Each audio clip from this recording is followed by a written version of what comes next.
नमस्कार विद्यार्थी मित्रांनो, अभ्यास मित्र परिवारामध्ये तुम्हा सर्वांचं खूप खूप स्वागत आहे. मित्रांनो, इथं आपण चालू घडामोडीचा अभ्यास करतोय, डेली चालू घडामोडी लेक्चर बघतोय. जर तुम्हाला हे आवडत असेल तर निश्चितच लाईक करा.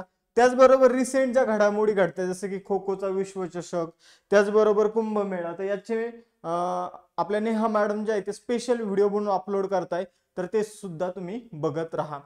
त्याचबरोबर बघा, आज आपण 21 जानेवारी रोजीचं करंट अफेअर्स जे आहे ते अभ्यासणार आहोत. बघा मित्रांनो, आपण एक आता नवीन प्रयोग सुरू केलेला आहे. वन डे रिव्हिजन बॅचेस जे आहे ते सुरू केलेले आहे. आपण इकॉनॉमिक्सची बॅच आज कंप्लीट होऊन जाणार आपली, ज्यामध्ये हे जे सगळे टॉपिक दिसत आहे तर ते आपण इथं कंप्लीट केलेले आहे. या व्यतिरिक्त अजून काही टॉपिक आहे जसे की अर्थव्यवस्थेची वैशिष्ट्य, बेरोजगारी, हे सुद्धा टॉपिक आपण यामध्ये इन्क्लूड केलेले आहे. अगदी 99 रुपयामध्ये एवढे सगळे टॉपिक तुमचे कंप्लीट होऊन जाणार आहे. त्याचबरोबर कंबाईन्सची विजेता बॅच 2 जी आहे यामध्ये सुद्धा तुम्हाला बघा अर्थशास्त्राच्या वन डे रिव्हिजन बॅचचे जे लेक्चर आहे ते मिळणार आहे. तुम्ही ही बॅच जॉईन केली तरी पण चालून जाईल. बघा 35 दिवसांचा कालावधी आहे, 4 सब्जेक्टच्या नोट्स आहे. त्याचबरोबर तुम्ही all in one batch, RRB group D साठी बॅच, टेट साठी बॅच, त्याचबरोबर फाउंडेशन बॅचेस आपल्याकडे सुरू आहे त्या जॉईन करू शकता. अभ्यास मित्राचा नोट्स पॅक तुम्ही बाय करू शकता किंवा अमेझॉनवरून नोट्स ऑर्डर करू शकता. कंबाईन गटबची आपली यशवंत बॅच आहे ती तुम्ही जॉईन करू शकता. त्याचबरोबर आपली अभ्यास मित्राची टेस्ट सिरीज आहे कंबाईन साठी, ती तुम्ही जॉईन करू शकता. ठीक आहे, या सगळ्या गोष्टी अभ्यास मित्र ऍप्लिकेशन मध्ये आहे. टेलिग्राम चॅनल जॉईन करा, कारण प्रत्येक लेक्चरचं नोटिफिकेशन तिथे भेटेल. आणि इंस्टाचं पेज फॉलो करून ठेवा अभ्यास विषयक रील्स साठी. आणि पहिले ते बेल आयकॉनवर क्लिक करून ठेवा, म्हणजे तुम्हाला रेग्युलर लेक्चरचे नोटिफिकेशन येत जाईल. 21 जानेवारीचं करंट अफेअर्स अभ्यास होऊया. चला आता आजच्या लेक्चरमध्ये सुद्धा मोस्ट इम्पॉर्टंट क्वेश्चन आहे तुम्हाला, आणि त्याचे एक्सप्लेनेशन तुम्हाला लक्षात ठेवायचे आणि त्यानंतर टेस्ट क्वेश्चनचा आन्सर द्यायचा आहे. पंजाब नॅशनल बँकेचे नवीन एमडी आणि सीईओ कोण बनला आहे? तर पंजाब नॅशनल बँकेचे एमडी आणि सीईओ बनलेले अशोक चंद्रा. बघा मित्रांनो, पंजाब नॅशनल बँक ही भारतीय लोकांनी स्थापन केलेली पहिली बँक आहे. भारतीय लोकांनी स्थापन केलेली पहिली बँक कोणती आहे? Punjab national bank. आपण जर बघितलं पंजाब नॅशनल बँकेचे संस्थापक कोण होते? तर लाला लजपत राय हे जर आपण बघितलं तर पंजाब नॅशनल बँकेचे संस्थापक होते.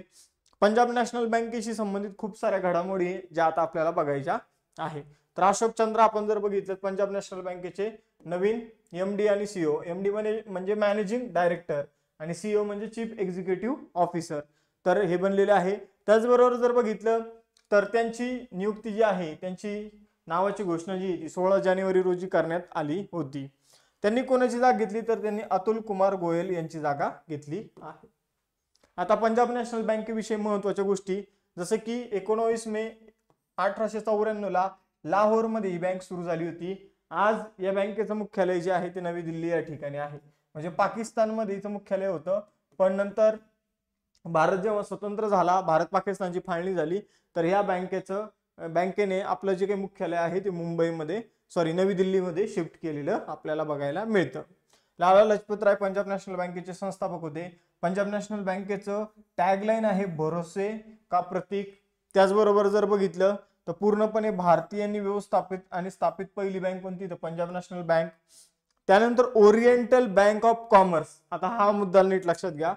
ओरिएंटल बँक ऑफ कॉमर्स आणि युनायटेड बँक ऑफ इंडिया या जे दोन बँका होत्या यांना पंजाब नॅशनल बँक मध्ये अलीकडे मर्ज करण्यात आलेला आहे.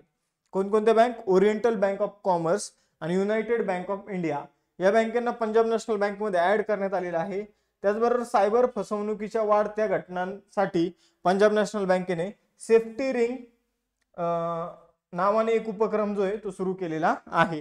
आणि त्याचबरोबर डिजिटल उपक्रमांसाठी आपण जर बघितलं तर PMB@ease नावाचं प्लॅटफॉर्म जो आहे तो पंजाब नॅशनल बँकेने सुरू केलेला आहे. 32वी Vijay Hazare trophy star mark करतो, ठीक आहे, महत्वाचा आहे. 32वी विजय हजारे ट्रॉफी जी आहे 2024-25 ची, तिचं विजेतेपद कुणी जिंकलं? तर विजेता ठरलेला आहे इथं कर्नाटक. ठीक आहे, आपण जर बघितलं तर विदर्भ जो आहे तो उपविजेता ठरलेला आहे. विजेता आपण जर बघितलं तर विजय हजारे ट्रॉफी जी आहे तर ही वन डे क्रिकेट मॅच माहित असेल तर वन डे या प्रकारची ट्रॉफी आपण जर बघितलं तर रणजी ट्रॉफी जी असते, रणजी ट्रॉफी, तर ती कसोटीची ट्रॉफी असते, ठीक आहे, कसोटी क्रिकेट ज्या प्रकारे त्या प्रकारे रणजी असते. मग आपण जर बघितलं तर विजय हजारे ट्रॉफी जी आहे तिला विजय हजारे हे नाव 2007-8 मध्ये देण्यात आलं होतं. कधी? 2007-8 मध्ये. आपण जर बघितलं तर विजय हजारे माझे आपले क्रिकेटपटू आहे, त्यांचं नाव हिला देण्यात आलेलं आहे. मग हिचं आपण जर बघितलं तर पहिले नाव काय होतं, तर रणजी एकदिवसीय क्रिकेट स्पर्धा असं हिचं जुनं नाव होतं. रणजी एकदिवसीय क्रिकेट स्पर्धा, रणजी एकदिवसीय क्रिकेट स्पर्धा असं हिचं जुनं नाव होतं, ठीक आहे. नंतर ते नाव चेंज झालेलं आहे. मग आता या ट्रॉफी मध्ये काय काय लक्षात ठेवायचं, तर आवृत्ती लक्षात ठेवा 32वी आहे, ठीक आहे. आयोजन 2024 आणि 25 मध्ये म्हणजे डिसेंबर आणि जानेवारी या महिन्यामध्ये करण्यात आलेले आहे. कर्नाटकने ही ट्रॉफी 5व्यांदा जिंकलेली आहे. कर्नाटकचा कर्णधार होता मयंक अग्रवाल. उपविजेता विदर्भ राहिला, त्यांचा कर्णधार होता करुण नायर. करुण नायरने या ट्रॉफीमध्ये सगळ्यात जास्त रन केले. आपण जर बघितलं तर मालिकेतील तो सर्वोत्तम खेळाडू म्हणजे मालिकावीर नावाचा किताब त्याला मिळालेला आहे. आणि सामनावीर हा किताब स्मरण रविचंद्रन जो कर्नाटकचा आहे त्याला मिळालेला आहे. यानंतर पुढे जाऊया, ठीक आहे. विजय हजारे यांच्या नावावरून या ट्रॉफीचं नाव ठेवण्यात आलेलं आहे. 2007-8 पर्यंत आपण जर बघितलं नाव होतं रणजी एकदिवसीय ट्रॉफी. 2007-8 मध्ये या आवृत्तीचं नाव विजय हजारे ट्रॉफी असं करण्यात आलेलं आहे. वन डे क्रिकेट फॉर्मॅट इथं खेळला जातो. आता काही स्पोर्ट्सशी संबंधित करंट अफेअर्स बघूया. प्रो कबड्डी लीगचा 11वा सीझन जो आहे तो कोणी जिंकला, तर हरियाणा स्टीलर्सने. कुणाला हरवलं, तर पटना पायरेट्सला. महिला अंडर 19 T20 आशिया कप जो आहे तो भारताने जिंकलेला आहे. उपविजेता कोण राहिला? Bangladesh. Indian Premier League IPL कोणी जिंकलं, तर कोलकाताने. उपविजेता कोण राहिला? सनरायझर हैदराबाद. त्यानंतर ICC पुरुष T20 विश्वचषक कोणी जिंकला, तर भारताने जिंकला. दक्षिण आफ्रिका उपविजेता राहिला. USA आणि वेस्ट इंडिज मध्ये हा विश्वचषक आयोजित करण्यात आला होता. 36व्यांदा ला लिगा 2023-24 जी स्पर्धा आहे ती कोणी जिंकली, तर रिअल मॅड्रिडने. रणजी ट्रॉफी 2024 मध्ये कोणी जिंकली? मुंबईने. पॅरिस ऑलिम्पिक मध्ये भारताने एकूण किती पदकं जिंकली, तर 6. भारत 71व्या क्रमांकावर राहिलेला आहे. त्यानंतर थॉमस कप आणि उबेर कप 2024 कोणी जिंकला? चायनाने. वुमन प्रीमियर लीग म्हणजे WPL महिला प्रीमियर लीग कोणी जिंकली? रॉयल चॅलेंजर बँगलोरने. तर एवढ्या गोष्टी लक्षात ठेवायच्या मित्रांनो. यानंतर पुढे जाऊया. अंतराळात वनस्पतीच्या वाढीचा अभ्यास करण्यासाठी क्रॉप्स प्रयोग कोणत्या संस्थेने केलेला आहे? तर अंतराळात वनस्पतीच्या वाढीचा अभ्यास करण्यासाठी क्रॉप्स प्रयोग जो आहे तो इस्रोने केलेला आहे. इस्रोने चवळीच्या ज्या काही बिया आहे, चवळीच्या झाडाच्या, ठीक आहे, तर त्या बिया अवकाशामध्ये पाठवल्या आणि स्पेसमध्ये आपण जर बघितलं तर त्यातील काही बिया ज्या आहे तर त्यांना अंकुर सुद्धा आले, ठीक आहे, अंकुर सुद्धा आले. आपण जर बघितलं त्या तिथं स्पेसमध्ये अंकुरित झाल्या, ठीक आहे. स्पेसमध्ये त्यांना आपल्या साध्या भाषेत बोलायचं झालं तर मोड आले आपल्याला बघायला मिळतात, ठीक आहे. तर इथं जर बघितलं तर क्रॉप्स प्रयोगाचा फुल फॉर्म काय मित्रांनो? Compact research module for orbital plant and studies, ठीक आहे. Compact research module for orbital plant studies असा याचा फुल फॉर्म आहे. आपण जर बघितलं तर इस्रोने हा प्रयोग केलेला आहे.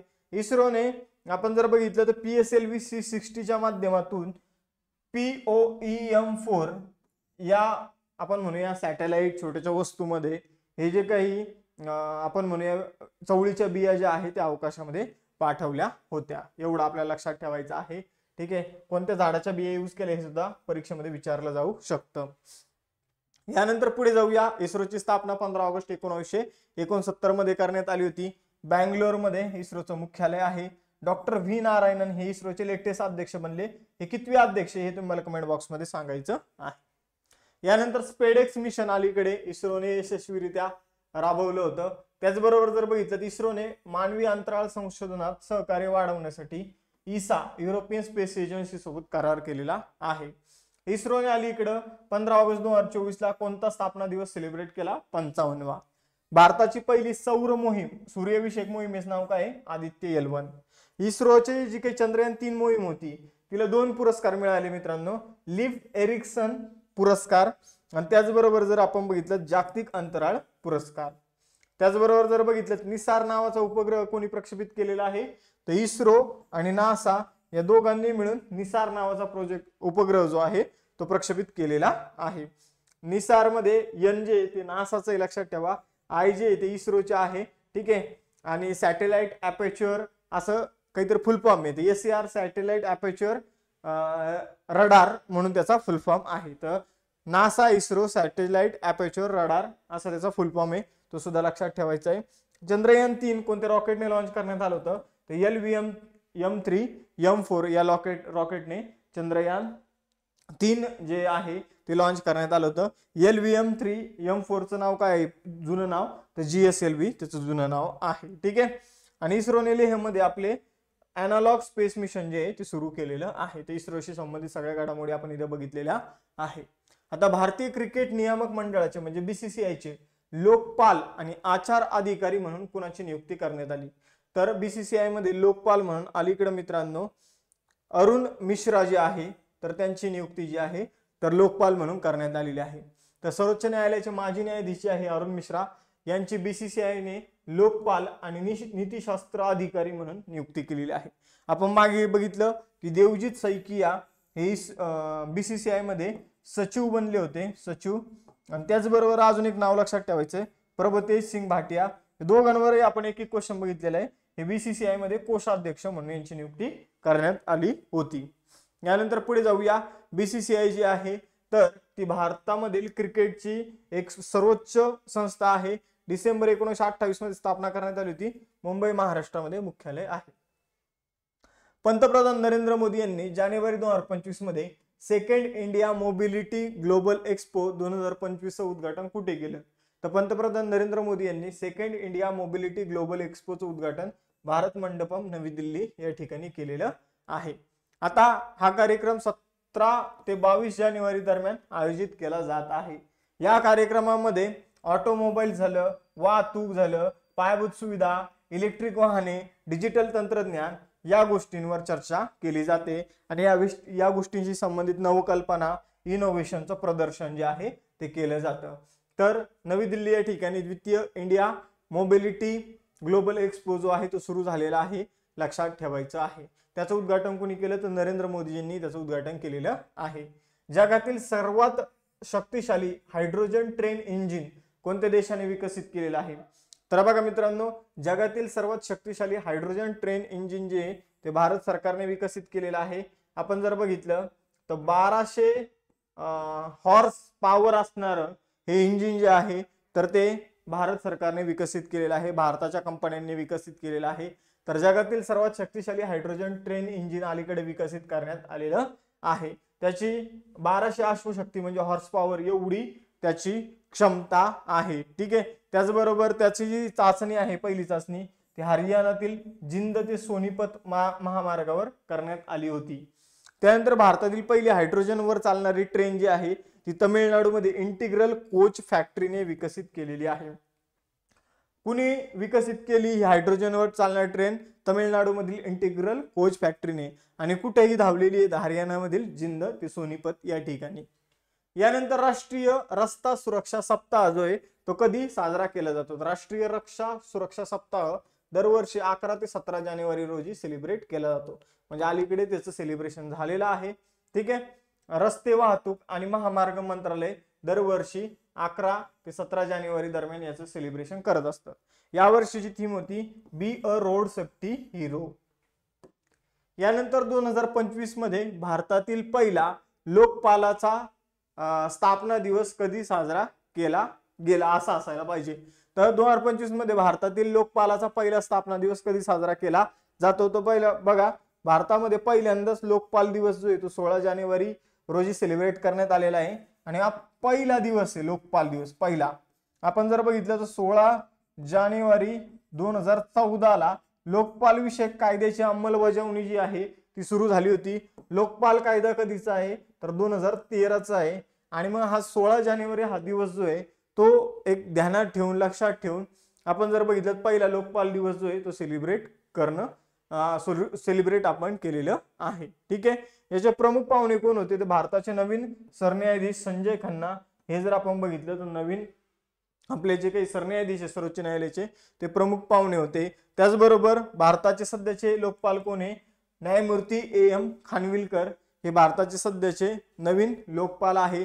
त्याचबरोबर लोकपाल कायदा कधीचा आहे 2013 चा. 16 जानेवारी 2024 रोजी त्याची अंमलबजावणी सुरू झाली होती. एवढं आपल्याला लक्षात ठेवायचं आहे. ठीक आहे, यानंतर पुढे जाऊया. हा कार्यक्रम कुठे आयोजित करण्यात आला होता? नवी दिल्ली या ठिकाणी.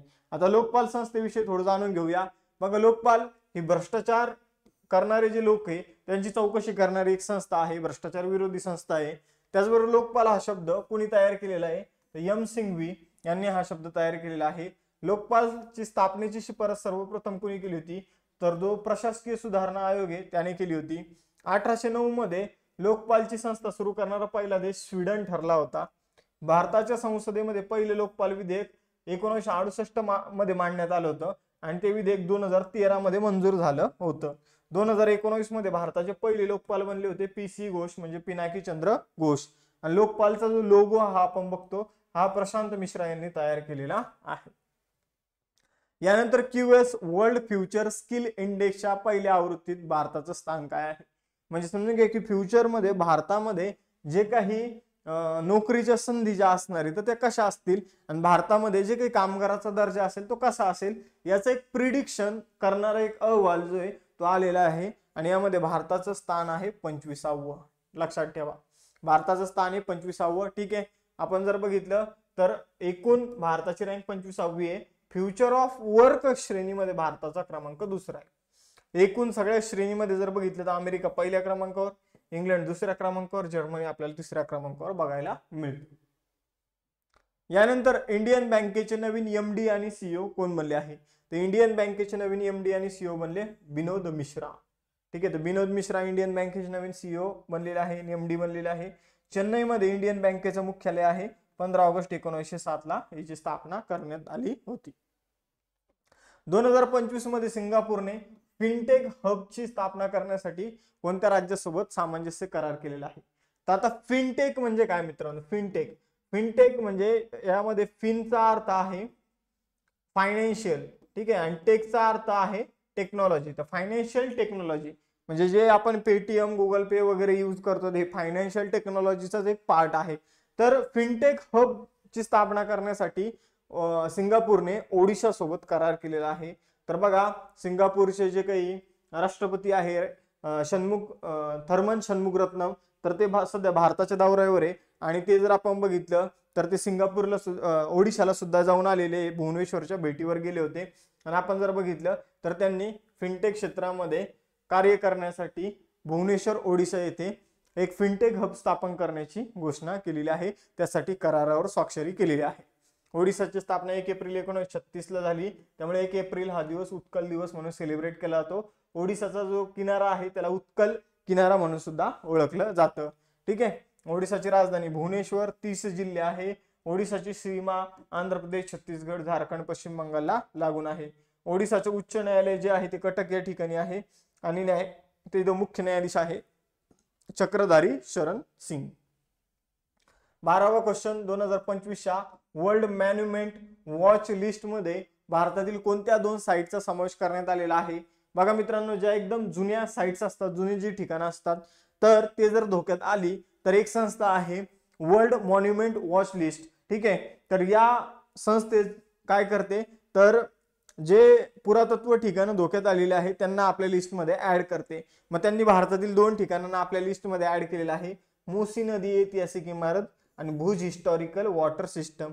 ते दोन्हीला आपल्या लिस्टमध्ये ऍड केलेले आहे. पर्याय क्रमांक 3 आपलं उत्तर असणार आहे. ठीक आहे, तर एवढं आपल्याला लक्षात ठेवायचंय. बघा मित्रांनो, ही जी 2 ठिकाणं आहे, हवामान बदल आणि पाणी टंचाईचा धोका जो आहे तो यांना निर्माण झालेला आहे. ठीक आहे, आता आपण जर बघितलं न्यूयॉर्क मधील ही संस्था आहे वर्ल्ड मॉन्युमेंट फंड. तर वर्ल्ड मॉन्युमेंट फंडची एक लिस्ट आहे, तिचं नाव आहे वर्ल्ड मॉन्युमेंट वॉच लिस्ट. तर याच्यामध्ये या 2 स्थळांचा समावेश जो आहे तो करण्यात आलेला आहे. आता तुमच्या समोर 2 टेस्ट क्वेश्चन आहे. 32वा विजय हजारे ट्रॉफी कोणी जिंकली आणि भारतात लोकपालाचा पहिला स्थापना दिवस जो आहे तो कधी सेलिब्रेट करण्यात आला? त्याचबरोबर तुम्ही विजेता बॅच 2 ला ऍडमिशन घेऊ शकता मित्रांनो. अजून आता आपली 26 जानेवारीची ऑफर सुद्धा सुरू होणार आहे. त्याचबरोबर अर्थशास्त्राची 1 डे रिव्हिजन बॅच तुम्ही घेऊ शकता. या सगळ्या बॅचेस ज्या आहे, ऑल इन वन बॅच, टेटची बॅच, RRB ग्रुप डी ची बॅच, या सुद्धा तुम्ही जॉईन करू शकता. त्याचबरोबर अभ्यास मित्राचा नोट्स पॅक तुम्ही परचेस करू शकता, ज्यामध्ये तुम्हाला आताच्या तयार असलेले नोट्स आणि भविष्यात तयार होणार नोट्स मिळणार आहे. त्याचबरोबर यशवंत बॅच तुम्ही जॉईन करू शकता, 1499 फी असणार आहे. त्याचबरोबर कंबाईनसाठी आपण टेस्ट सिरीज सुरू केलेली ती सुद्धा तुम्ही जॉईन करू शकता. ठीक आहे मित्रांनो, मग या सगळ्या बॅचेस वगैरे जॉईन करत असेल तर अभ्यास मित्र ॲप डाउनलोड करा, टेलिग्राम चॅनल जॉईन करा आणि इंस्टाच्या पेजला फॉलो करा. थांबूया मग आपण इथं, भेटूया नेक्स्ट सेशनमध्ये. चलो बाय बाय एव्हरीवन, जय हिंद.